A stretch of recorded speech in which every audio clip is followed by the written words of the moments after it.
Hello दोस्तों, तो आज हम आरपीएफ एसआई का मॉक देने वाले हैं। जो कि आज हमारा जो मॉक है वो 6 जनवरी शिफ्ट 2 का है, जो कल मैं नहीं दे पाया था। तो आज मैं इस मॉक को दूंगा और शायद आप लोगों ने दिया होगा, तो आपका जो भी स्कोर है वो इस वीडियो के कमेंट सेक्शन में आपको बताना है, ठीक है। और मैं अभी मॉक दूंगा, देखता हूँ मेरा आज क्या स्कोर रहता है, ठीक है। इससे पहले अगर मैं आपको दिखाऊँ मेरे मॉक में कितने मार्क्स थे, तो मेरा पहला मॉक मैंने दिया था ये 5 जनवरी 2019 शिफ्ट 2 का। इसमें मेरे जो मार्क्स थे वो 92 थे, फिर 76 थे, फिर 86 आए थे, ठीक है। और आज जो मैं मॉक देने वाला हूँ, देखते हैं इसमें क्या मेरा स्कोर रहता है। तो करते हैं स्टार्ट, बिगिन। तो स्टार्ट करते हैं हम। निम्नलिखित में से कौन अलाउद्दीन खिलजी का प्रसिद्ध दास था? तो वो कौन था? मलिक काफूर था, ठीक है। तो मिलते हैं मॉक टेस्ट को एंड करने के बाद, ठीक है। तो अभी मॉक टेस्ट जो हैं वो हम कंप्लीट कर चुके हैं और अभी भी लगभग 10 मिनट बचे हैं और सारा का सारा मैं तीनों सेक्शन को कंप्लीट कर लिया। तो मैथ और रीजनिंग तो पूरी हो गई है, ये एक क्वेश्चन बचा है, इसको भी अभी मैं कर लूँगा। और बात करें जीएस में, तो जीएस में आज छूटे कितने हैं? तो 1 2 3 4 5 6 7 8 9 10 11 क्वेश्चन जो हैं वो जीएस में छूटे हैं, बाकी सारे के सारे मैं अटेम्प्ट कर चुका हूँ। अच्छा, आपको दिखाऊँ अगर, तो जैसे एक ये था कि अलाउद्दीन खिलजी का प्रसिद्ध दास क्या था? तो वो कौन था? मलिक काफूर था। ऐसे ही सतपुड़ा पर्वतमाला को जोड़ने वाली कौन सी कड़ी है? तो बीच में ये मैकाल पहाड़ी आती है जो कि इन दोनों को जोड़ती है, ठीक है। ऐसे ही राजकोषीय उत्तरदायित्व, अब ये किससे था? ये हमारा है इकोनॉमी से। इकोनॉमी मैंने पढ़ी नहीं, इसलिए मेरा ये वाला जो है क्वेश्चन नहीं हो पाया। ऐसे किलिमंजारो पर्वत, मैंने आपको जो नोट्स दिए हैं उसमें ये वाला क्वेश्चन आपको खूब अच्छे से पता है कि अफ्रीका महाद्वीप में किलिमंजारो पर्वत जो है वो पड़ता है। और अफ्रीका महाद्वीप में और भी मैंने बहुत सारी चीज़ें मैंने बताई थी, जैसे उसका छोटा देश, सबसे छोटा देश, सबसे बड़ा देश और सबसे लंबी नदी, ये सारी चीज़ें मैंने बताई थी। तो वो नोट्स आपको सारे टेलीग्राम पे मिल जाएंगे, टेलीग्राम से जुड़ जाओ, उस पर आपको सब मिल जाएगा, ठीक है। तो ये क्वेश्चन इसका अफ्रीका हो गया। ऐसा ही यूएनडीपी है, तो पहली ह्यूमन डेवलपमेंट रिपोर्ट कब जारी की थी? तो वो 1990 में करी थी, ठीक है। मैंने आपको ऑर्गेनाइजेशन की भी पीडीएफ दे दी है, तो उससे भी क्वेश्चन देखो आ गया। फिर अफ्रीका के अर्धशुष्क उष्णकटिबंधीय सवाना क्षेत्र, मैंने ये तो कराया था कि घास के मैदान कौन सा कहाँ पाया जाता है, लेकिन ये क्वेश्चन नहीं बताया था, ठीक है। तो सवाना की क्षेत्र जो है कहाँ पाए जाते हैं, अब मैंने इसमें तुक्का लगाया, कटंगा का पठार है, ठीक है, ये मैंने लगा दिया। अब हो सकता है मेरा गलत हो जाए। भारतीय संविधान के जैसे आपातकाल संबंधित किस भाग से है? तो ये 18 से संबंधित है। ऐसे ही आपका ये सर्वोच्च न्यायालय के सलाहकार क्षेत्राधिकारी की अवधारणा कहाँ से ली गई? तो ये कनाडा से ली गई है। लावड़ी, अब देखो जो नृत्य कराए थे मैंने, नृत्य की जो पीडीएफ दी थी उसमें मैंने आपको कराया, ये पूरा अच्छे से कराया है कि महाराष्ट्र के अंदर लावड़ी, धंगारी, गाजा, कोली, गोंधल और तमाशा, ये सारे के सारे कहाँ के हैं? महाराष्ट्र के हैं। तो ये महाराष्ट्र का होगा, समझ गए? इसको रट लो बिल्कुल, क्योंकि क्वेश्चन आएगा ही आएगा। ऐसे ही प्रतिलिपि बनाने की प्रक्रिया, अब ये पता नहीं है मुझे क्या होती है, लेकिन मैंने इसमें तुक्का लगाया। अब जैसे भारत के मुख्य न्यायाधीश की नियुक्ति कौन करता है? तो राष्ट्रपति करता है, ठीक है। ऐसे ही प्रायद्वीपीय पठार से मेघालय पठार को कौन अलग करता है? तो प्रायद्वीपीय पठार मतलब हमारा दक्षिण भारत वाला नीचे वाला पार्ट है, और मेघालय पठार मतलब ऊपर वाला पार्ट, पूरब वाला। तो उसको मालदा घाट जो है ये अलग करता है। हिमालय तो करेगा नहीं, क्योंकि वो पश्चिम में पड़ता है। गंगा भी नहीं करेगी, ऐसे ही पूर्वांचल भी नहीं करेगा, मालदा का घाट होगा। ये मैंने तुक्का लगाया था इस तरह से।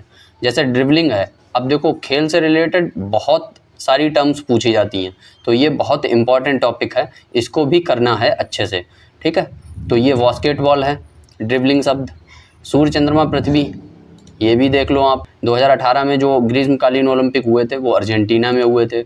ऐसे ही अजित के चित्र जो हैं वो कहाँ से रिलेटेड हैं? तो वो बौद्ध धर्म से रिलेटेड है। अब ये छूटा था, वह कौन सी घटना है जिसमें दो अध्यारोपित तरंगें परिणामी तरंग का निर्माण करती हैं? मुझे नहीं पता है, अगर आपको पता है तो इसका आंसर दीजिए, ठीक है। तो इसको भी मैंने स्किप कर दिया। ऐसे ही एक स्किप कौन सा हुआ? 28। निम्नलिखित में से किस देश ने पहली बार राष्ट्रीय योजना बनाई? तो राष्ट्रीय योजना, नेशनल स्कीम किसने सबसे पहले बनाई थी? मुझे तो लग रहा है रूस ने बनाई होगी, लेकिन मैं इसको टिक नहीं करूँगा, मुझे नहीं पता है। किसी यौगिक में परमाणुओं की संख्या का बहुत सरल अनुपात को ज्ञात करने के लिए किस सूत्र का प्रयोग किया जाता है? मुझे लग रहा है इसमें मूलानुपाती सूत्र होगा, लेकिन मैं इसको नहीं करूँगा टिक। प्रसिद्ध बोरोबुदुर मंदिर ये नया है, जो मैंने आपको मंदिर कराए हैं ये उसमें नहीं मिला। अब यही होता है जब आप मॉक टेस्ट देते हैं, उसमें अगर आपको नया क्वेश्चन मिलता है तो उसको आप जो भी नोट्स हैं आपके उसमें ऐड ऑन तुरंत कर लो। अब जैसे मुझे ये नया मिला है तो मैं इसको क्या करूँगा, जो मेरे नोट्स हैं उसमें मैं इसको ऐड ऑन कर लूँगा, ठीक है। तो बोरोबुदुर मंदिर कहाँ का, मतलब किसको समर्पित है मुझे नहीं पता, तो इसको मैंने स्किप कर दिया। AFKI के नियामक बोर्ड का पूरा नाम क्या है?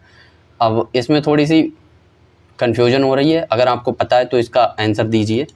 ऐसे ही 44 है, इकाई से दूसरी इकाई में परिवर्तित करने के लिए किया जाता है, ठीक है, किस विधि का प्रयोग? तो ये भी नहीं पता है। राज्यसभा में सदस्यों की अधिकतम संख्या, ये कैसे छूट गया? इसमें 250 होगी, ठीक है।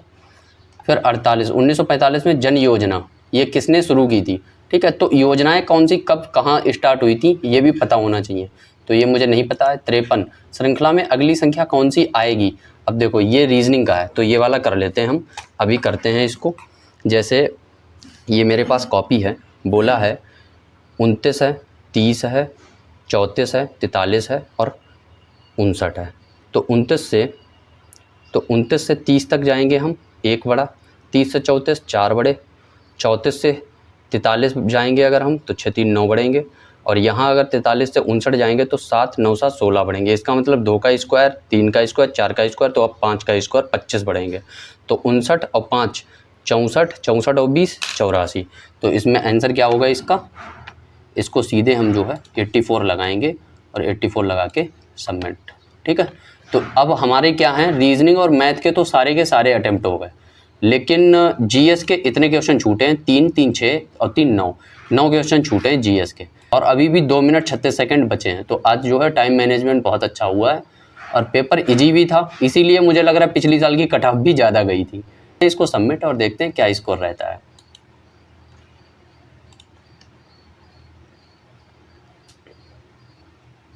सही आना स्कोर, हाँ आज स्कोर बहुत अच्छा आया है, आज है 95, ठीक है, आउट ऑफ 120। और अगर बात करें सेक्शनल में तो इसका सोल्यूशन जाएंगे तो पता चल जाएगा किस में कितने गलत हुए, ठीक है। तो एक हुआ है मैथ में गलत, अरे यार ये तो गलत नहीं होना चाहिए था, बहुत ईजी था, चलो कोई नहीं, ये गलत हुआ एक। फिर रीजनिंग के 3 गलत हुए हैं, GS में कितने गलत हुए फिर? 3 3 6 और 2 8, मतलब मैंने कितने किए थे?